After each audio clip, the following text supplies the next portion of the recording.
হবে জানিয়ে দিলেন মুখ্যমন্ত্রী শুভেন্দু অধিকারী। ডিএ না পাওয়া নিয়ে প্রচুর ক্ষোভ সরকারি কর্মচারীদের মধ্যে, কিন্তু কেন্দ্র মাঝে মধ্যেই ডিএ কেন্দ্রীয় সরকারি কর্মচারীদের জন্য বাড়িয়েছে ডিএর হার। সরাসরি চলে যাব আবিরের কাছে। সেই সম্ভাবনা এবার পশ্চিমবঙ্গে বাধা দূর হবে কি এই ডিএ দেওয়া নিয়ে?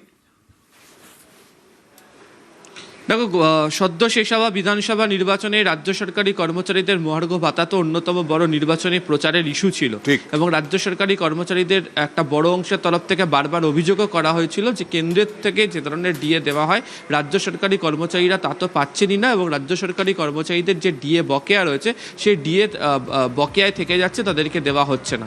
যদিও তৎকালীন রাজ্য সরকারের তরফ থেকে ডিএ ঘোষণা করে তারা উল্লেখ করেছিলেন যে তারা ডিএ মিটিয়ে দিচ্ছেন। পরবর্তী সময় গোটা বিষয়টিকে নিয়ে আমরা দেখি যে আদালতের দ্বারস্থ আদালতের তরফ থেকে নির্দিষ্ট কিছু নির্দেশ দেওয়া হয়েছিল, এবং তারপরেও ডিএ নিয়ে রাজ্য সরকারি কর্মচারীদের একটা বড় অংশের বিস্তর অভিযোগ তৈরি হয়েছিল।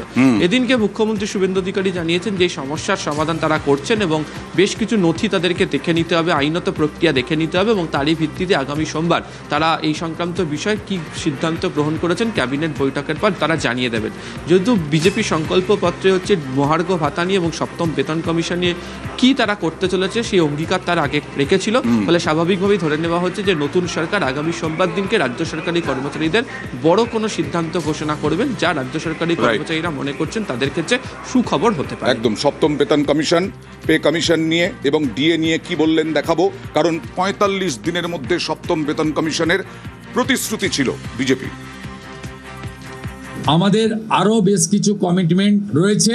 আমরা পরবর্তী সোমবার আবার একটি ক্যাবিনেট মিটিং করব।